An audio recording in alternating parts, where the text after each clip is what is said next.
Assalamualaikum warahmatullahi wabarakatuh. Kenalkan, saya Edi Syahputra di kelas 5 6 dengan jurusan Sistem Informasi. Di sini saya akan menjelaskan proposal saya yang berjudul Pengembangan Sistem Informasi Manajemen Perpustakaan sebagai ujian akhir semester di mata kuliah APSI ini. Ya, langsung saja ya. Pengembangan Sistem Informasi Manajemen Perpustakaan. Dalam pembuatan proposal ini dilatar belakangi suatu organisasi baik yang bersifat resmi maupun tidak resmi pasti memiliki visi dan misi yang sama, yaitu ingin memajukan dan mengembangkan menjadi lebih baik dan sebelumnya. Maka perlu adanya manajemen dalam suatu organisasi. Manajemen merupakan salah satu aspek dalam suatu pekerjaan. Apabila suatu organisasi atau lembaga tidak memiliki manajemen, maka bisa dipastikan akan terbengkalai dan tidak sesuai dengan apa yang diharapkannya. Gitu.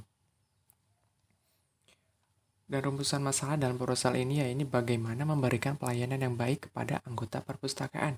Bagaimana memberikan kemudahan kepada anggota perpustakaan agar dapat meminjam buku dengan cepat tanpa mengantri terlalu lama. Dan yang ketiga ada otomatisasi database. Dan tujuan dalam proposal ini yaitu untuk membuat suatu sistem manajemen perpustakaan yang lebih baik dan mudah untuk dipahami dan dilakukan serta mengotomisasikan database yang memudahkan dalam pelayanan informasi peminjaman buku yang dibutuhkan oleh peminjam. Nah, di sini ada flow of document. Flow dokumen itu apa? Flow of document adalah alat pembuatan model yang memungkinkan profesional sistem untuk menggambarkan sistem sebagai suatu jaringan proses fungsional yang dihubungkan satu dengan yang lainnya dengan alur data baik secara manual maupun secara komputerisasi. Dan ini nih flow of dokumennya. Pertama, anggota akan mencari buku kemudian petugas perpustakaan akan menampilkan form peminjam. Dan setelah itu, anggota akan menginput data bukunya dan dicek oleh petugas perpustakaan. Dan kemudian database akan menampilkan biaya sewanya. Dan kemudian setelah mengetahui, anggota akan membayar sewanya dan kemudian petugas perpustakaan akan menyimpan data transaksi dan ID penjual. Dan kemudian database akan melegalisasi transaksi dan terakhirnya anggota akan memberikan buku dan kartu pinjam. Gitu. Dan yang tadi flow, dan ini ada use case diagram. Use case diagram adalah diagram yang menunjukkan fungsionalitas suatu sistem atau kelas dan bagaimana sistem tersebut berinteraksi dengan dunia luar dan menjelaskan sistem secara fungsional yang terlihat user. Use case diagram menggambarkan fungsionalitas yang diharapkan dari sebuah sistem. Yang ditekankan adalah apa yang diperbuat sistem dan bukan bagaimana sebuah use case mempresentasikan sebuah interaksi antara aktor dengan sistem. Gitu.